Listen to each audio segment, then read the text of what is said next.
You went to bed last night feeling completely fine, no chest pain, no dizziness, no warning signs, and yet while you were asleep, your brain may have been experiencing restricted oxygen flow, not because of a disease, not because of a medication, but because of the exact position your head was resting in when you closed your eyes. I need you to hear this carefully, because what I'm about to share has nothing to do with diet, nothing to do with exercise, and your doctor has probably never once brought it up during any of your checkups. My name is Dr. Franklin, and over the years I've spent reviewing cardiovascular and neurological research for patients in their 60s, 70s, and beyond. I've seen one silent pattern that almost nobody in mainstream medicine talks about openly. The way you sleep, the angle of your neck, the direction your body faces, the position of your spine is actively influencing how well blood reaches your brain every single night. And here's the part that stops most people cold. Stroke risk peaks in the morning hours after waking, with a 49% increase between 6 a.m. and noon, driven by the morning blood pressure surge. That isn't a coincidence. And what happens during the hours before that window, how you sleep, what position you're in, whether your body is properly recovering overnight, directly determines how vulnerable your cardiovascular system is when that surge hits. So before you dismiss this and say, "I've slept this way my whole life," I want you to stay with me, because in the next 18 minutes, I'm going to walk you through 6 sleeping mistakes ranked from surprisingly harmful to genuinely dangerous. And then I'm going to give you 2 evidence-backed positions that could be doing your brain and heart a real favor tonight. But right now, before we go a second further, do me a quick favor. Drop a comment below and tell me, are you a back sleeper, a side sleeper, or a stomach sleeper? I'll be referencing all 3 throughout this video, and your answer is going to matter very soon. Let me give you some context before we get into the list, because understanding the why is going to make everything else make sense. When you're young, in your 20s and 30s, your blood vessels are elastic. They stretch, they adapt, they compensate. Even if you sleep in a weird position, your cardiovascular system quietly corrects for it. You wake up with a stiff neck, and that's usually the end of it. But here's what changes after 60. Your arterial walls begin to stiffen. The small vessels feeding your brain become less flexible. The pressure inside your skull becomes more sensitive to changes in body position. And your blood pressure regulation system, the one that keeps everything balanced, becomes slower to respond, especially at night. Doctors call this overnight blood pressure dipping. Healthy sleepers experience a natural 10 to 20% drop in blood pressure during sleep. This is protective. This is your body recovering. But if your sleep position is wrong, if it's compressing the wrong vessels, restricting the wrong airways, or tilting your blood flow in the wrong direction, that natural protective dip gets disrupted. And what fills that gap is something far less friendly. That's the framework I want you to carry into everything that follows. Now let's get into the list. Before we continue, tell me your name and where you're watching from. I read every comment, and I'd love to know who I'm helping today. Mistake number 1, sleeping fully flat without any head elevation. Let's start with something that sounds so benign, it's almost hard to believe it could cause a problem. Sleeping completely flat. No pillow or just a thin one. Body perfectly horizontal. Spine supposedly aligned. It sounds ideal, right? Physiotherapy websites praise it. Mattress companies build their marketing around it. But there's a critical piece of the picture that nobody's showing you. When you lie completely flat, particularly after age 60, blood doesn't distribute evenly the way it does in a younger body. In the absence of gravity working in your favor, cerebrospinal fluid, the fluid that cushions your brain inside your skull, can pool. Intracranial pressure edges upward. The tiny vessels in your brain that are already dealing with years of mild wear are now under slightly more pressure than they should be for 7 to 8 hours straight. A study published in the Journal of Clinical Sleep Medicine found that even modest head elevation, as little as 15 degrees, led to measurable improvements in intracranial pressure and nighttime blood flow dynamics. Now here's the symptom most people completely misread. You wake up at 3 a.m. with a dull, throbbing headache. Maybe behind your eyes, maybe at the base of your skull. You think, I'm getting older, headaches happen. You take a glass of water, maybe an ibuprofen, and go back to sleep. But what if that headache is your brain's way of saying, the pressure in here is too high, and it's been too high for hours? The fix here isn't complicated. It's a 15-degree elevation of your upper body, and I'll show you exactly how to achieve that safely toward the end of this video. But first, let me tell you about something even more specific. Mistake number 2, stomach sleeping, the position that twists everything. Here's one that surprises almost everyone I bring it up with, because stomach sleeping feels like it should be harmless. You're not putting weight on your heart, you're not compressing your lungs, it's just lying face down. What's the big deal? The big deal is your neck. When you sleep on your stomach, you physically cannot breathe with your face straight into the mattress. So what do? You rotate your head to one side, typically the same side every single night, because we are creatures of habit. Now think about what that means structurally. Your neck is rotated up to 90 degrees for 7, 8, sometimes 9 hours per night. And running along the sides of your cervical spine, the bones in your neck, are 2 arteries called the vertebral arteries. These vessels carry blood directly to your brain stem, your cerebellum, and the regions of your brain responsible for balance, breathing regulation, and coordination. When your neck is rotated significantly to one side for prolonged periods, these arteries can become kinked. Think of it like stepping on a garden hose. The flow doesn't stop completely, but it becomes restricted. And restricted flow to your brainstem for 8 hours, night after night, year after year, is not something your body simply shrugs off. Research published in the Journal of Manipulative and Physiological Therapeutics confirmed that extreme cervical rotation measurably reduces vertebral artery blood flow velocity. The study was originally focused on chiropractic manipulation, but the anatomical principle applies directly to sustained sleep positions. There's also a second problem with stomach sleeping that affects breathing. Your rib cage is pressed against the mattress. Every breath you take all night is a breath fighting against compression. Your diaphragm can't fully descend. You never reach full tidal volume. The deepest, most restorative breath your lungs are capable of. Lower oxygen per breath. Restricted artery. Both happening simultaneously. For a 35-year-old, the body compensates. For a 68-year-old with any degree of hypertension or cardiovascular history, this is a cumulative problem building silently in the dark. If you're still here with me and finding this helpful, take a moment to type 2 in the comments. It lets me know you're watching and getting value from this. Mistake number 3, stacking multiple pillows under your head. I want to stay in the neck region for a moment because the next mistake is one that people do with the best of intentions, and it creates a very similar problem through a completely different mechanism. Stacking pillows, 2, 3, sometimes 4 of them, all under your head. People do this for real reasons: acid reflux, sinus drainage, breathing difficulties, snoring, and a small amount of elevation does help with some of these issues. I'm not dismissing that, but here's what happens when that elevation becomes excessive. Your head gets pushed forward significantly. Your chin tilts toward your chest, and that forward bend of the neck, what clinicians call cervical flexion, is exactly the position that compresses the vertebral arteries we just discussed, but this time from the front.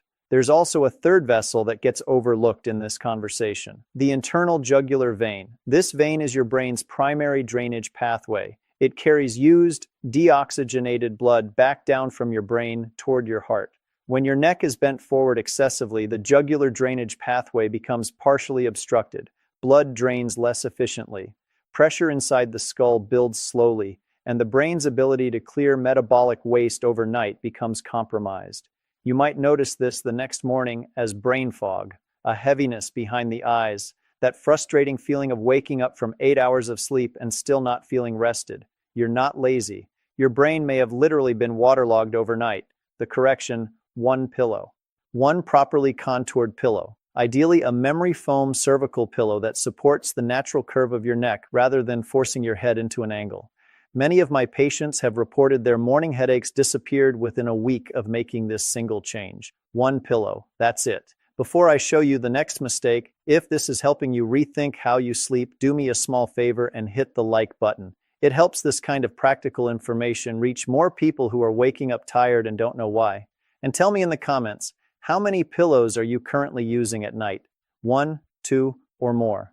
I read every comment, and I'm really curious to see how common this habit is. Mistake number 4, right side sleeping with cardiovascular history. Now we're getting into territory that is going to surprise a lot of you, because side sleeping in general is considered one of the better positions. And for most people it is. But, and this is a significant but, the direction you face matters more than most people realize. Your heart sits slightly left of center in your chest, preload, which means it's pulling harder than it should just to fill each chamber properly. For a healthy person, this is compensated for easily. But for someone over 60 managing borderline heart function, mild heart failure, or chronic high blood pressure, your heart is already running close to its ceiling. Adding unnecessary nightly resistance is like running your car engine 10% harder every single night for years. The cumulative wear is real. The European Journal of Heart Failure published findings that patients with heart failure naturally and instinctively avoided right-sided sleeping. Their bodies had detected the discomfort before their minds consciously identified why. That instinct is worth listening to. If you commented right-side sleeper earlier, this one was written for you. Keep watching because the solution at the end is going to address this directly. Mistake number 5. Sleeping in a tightly curled fetal position. The fetal position. Knees pulled up, shoulders rounded inward, chin tucked toward the chest.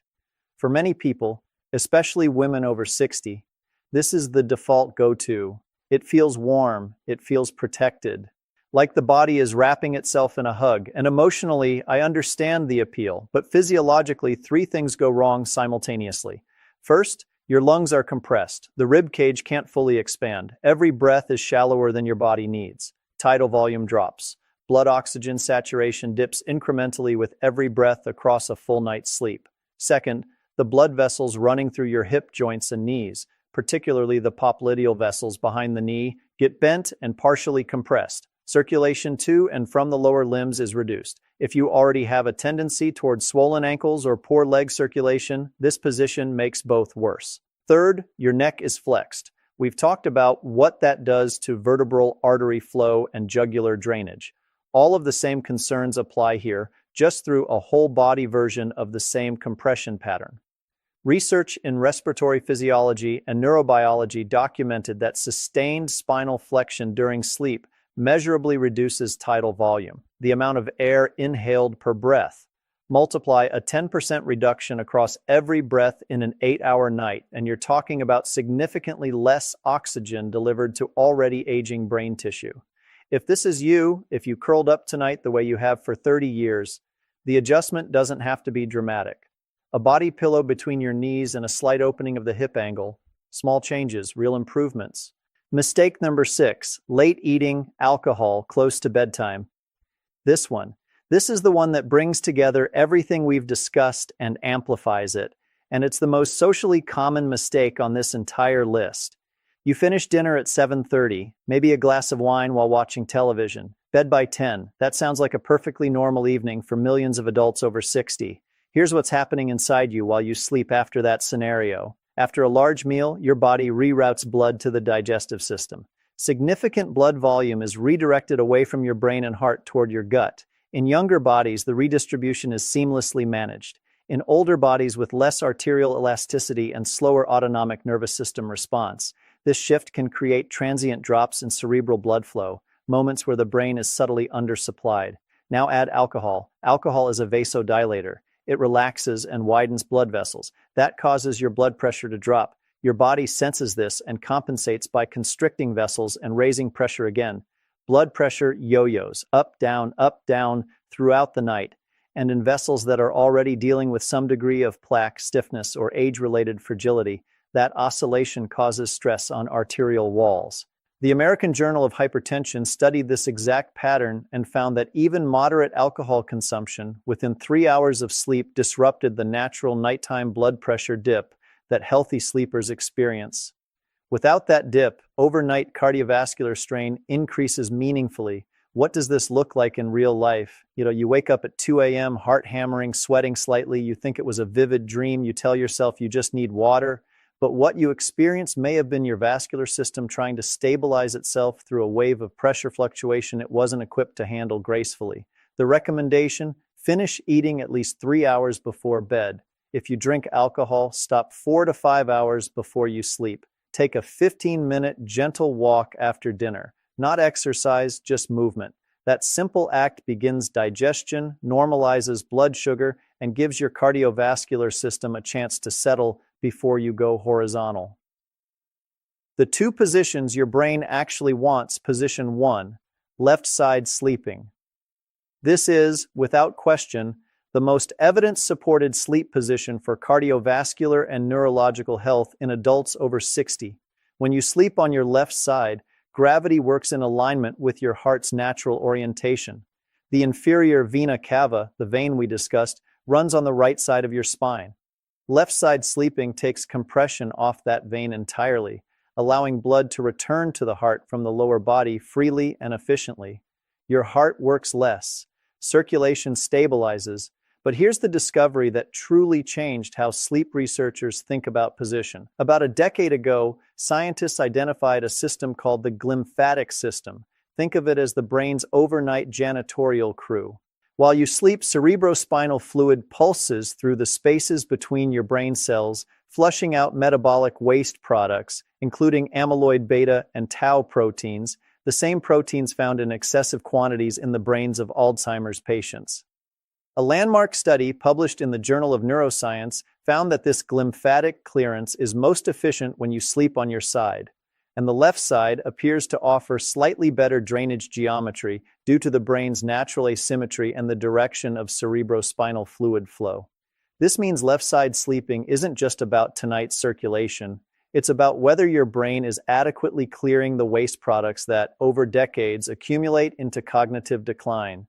If you've never been a side sleeper, use a full-length body pillow to support your front. It prevents you from rolling. Put a pillow between your knees to keep your spine neutral. Give it 7 days, your body will adapt faster than you expect. Position 2. Back sleeping with a 15-degree elevation. For those who truly cannot tolerate side sleeping, joint pain, shoulder arthritis, or simply decades of back sleeping habit, there is a safe, effective alternative. Elevating your upper body between 15 and 30 degrees. Not just stacking pillows under your head, the entire upper torso needs to be elevated on a gradual incline. A wedge pillow works well. An adjustable bed frame works even better. What does this achieve? It uses gravity to assist blood return from your lower body. It reduces the pooling effect on intracranial pressure that flat back sleeping creates. It keeps your airway more open, which improves oxygen delivery throughout the night. And if you add a small pillow under your knees to maintain the natural lumbar curve, you achieve what sleep researchers call a zero-gravity posture, where pressure is distributed across your entire body evenly, minimizing strain on any single vessel or joint. This position is particularly beneficial if you experience mild sleep apnea, frequent morning headaches, swollen legs, or have been told your blood pressure remains high even while asleep. Position alone isn't the complete picture. Your sleep environment shapes whether your cardiovascular system recovers or labors through the night. Temperature. Keep your bedroom between 65 and 68 degrees Fahrenheit. A cooler environment helps your core temperature drop, the trigger for deep restorative sleep. It also naturally lowers nighttime blood pressure. Too warm, and your heart rate stays elevated, keeping you in shallow sleep stages where no meaningful cardiovascular recovery happens. Light and screens. Blue light from phones and tablets after 9 p.m. suppresses melatonin production and delays your entry into deep sleep. Your brain's glymphatic system, the waste clearance mechanism we discussed, operates most actively in deep sleep. Disrupt that, and the clearing stops. Put the phone away. Read something physical instead. Noise. Sounds that don't wake you fully still interrupt deep sleep in brief, invisible microarousals. Your heart rate spikes, cortisol rises. These events don't register consciously, but your vascular system notices every single one. A white noise machine or earplugs can eliminate this variable entirely. One monitoring tool worth considering: an overnight pulse oximeter, a small clip-on device that tracks your blood oxygen throughout the night. If your oxygen regularly drops below 92%, that's a conversation you need to have with your doctor. It could point to sleep apnea, circulation issues, or early respiratory problems, all of which significantly increase stroke risk. This is data your physician will actually want to see. Here's what I need you to take away from this video. Your risk of stroke doesn't clock out when you fall asleep. In many ways, the hours between midnight and dawn are the most critical hours in your cardiovascular day. And the position your body is in during those hours is something you have direct, immediate, zero-cost control over. Pick one thing from today. Just one. Switch to your left side tonight. Elevate your head 15 degrees. Stop eating within 3 hours of bed. Trade 3 stacked pillows for 1 contoured one. Any single one tonight. Elevate your head 15 degrees. Stop eating within 3 hours of bed. Trade 3 stacked pillows for 1 contoured one. Any single one of these is not a small thing. It's a consistent nightly intervention that compounds over weeks, months, and years. Now drop a comment below and tell me, which change are you going to make first? Reading your answers genuinely helps me understand what you're dealing with, and it might help someone else in this community recognize a pattern they've been ignoring. If this video gave you something your doctor's appointment never has, please hit the like button and share it with someone who needs to hear it. A spouse, a parent, a sibling over 60 who keeps waking up with unexplained headaches, and subscribe right now because next week I'm covering the 5 early morning symptoms that cardiologists say are far more serious than most people recognize. Symptoms that appear in the first 20 minutes after you wake up, symptoms that are often dismissed as just aging, but that may actually be your body sending you a very specific warning. You'll want to catch that one. Until then, sleep smart, protect your brain, and take care of yourself. I'm Dr.